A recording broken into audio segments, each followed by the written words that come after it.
Peace, everybody. It's your boy, Let's Talk. Back with another video. Alright, man. So let's get right into this video, man. So, you are being watched. Like, I'm just going to get straight into it. You are being watched. Especially if you're someone who have character, someone who have substance to them, someone who don't follow the quote-unquote traditional norms. You don't follow what society says and does.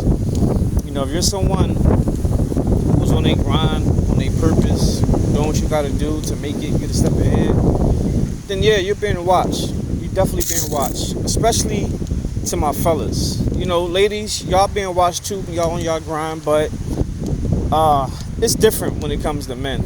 Because, you know, the stigma is, you know, men are lazy. Men don't want to do anything in modern times, especially black men.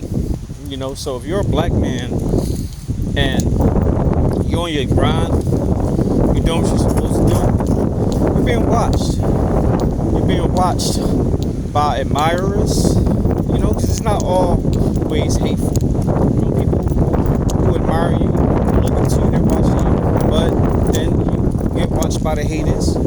You get watched by the people who want nothing but see you like in a bad predicament, you know. They see that light within you. They see that you're the chosen one. They see that God is shining through to you, whether you realize it or not. A lot of times, if you're like a good person, like good-hearted person, and you know, selfless more than anything, and you're motivated and you're grinding, because you don't necessarily got to be like in a good spot. You don't necessarily got to be rich or have money. But if you're just someone who's on the grind, who's trying to change their circumstance, and people see it, they peep it, they see it. And like, some people are inspired by it, but most times people get jealous, they get envious, and that's where the hate come in at, because, you know, like, they look at it as y'all started at the same, like on the same type of time. Y'all started on the same level, but here you are, you doing better. You trying to grow. How dare you grow and make something of yourself?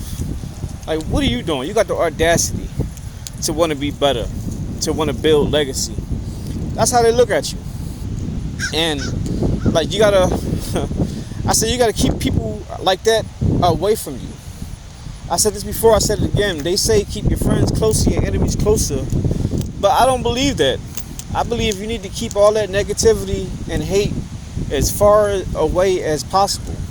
You know, because you're dealing with the spiritual realm. It's a spiritual warfare, whether y'all realize it or not. And you don't need that wickedness in your circumference.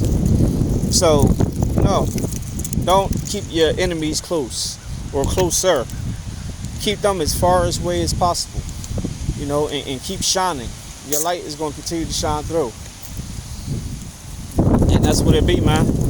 But not just with the haters, because if you're a teacher, if you're an educator, if you're someone, and what I mean by educator and teacher, I don't mean by like your standard norm, like a school teacher or something like that. But if you have knowledge of self, if you are self-aware and know a little bit about like history, real history, things that they're not trying to teach you in school, then you're definitely being watched, because you're a threat. You're a threat to the establishment. You're a threat because you're someone who potentially can open up the eyes of a lot of people.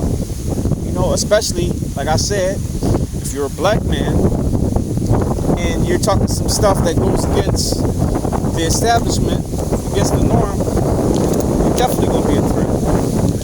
Think about Dr. Martin Luther King. Think about Marcus Garvey.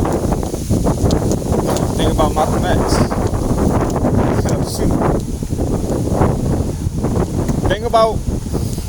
Think about Kevin Samuels.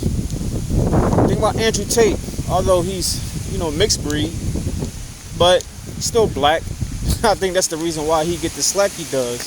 Because if he was just a full-on, you know, Caucasian, I don't think that him and his brother will be going through, the things that they're going through in Romania and all this stuff, the legal situations. But because they have ability, then I think that's where the future private lies.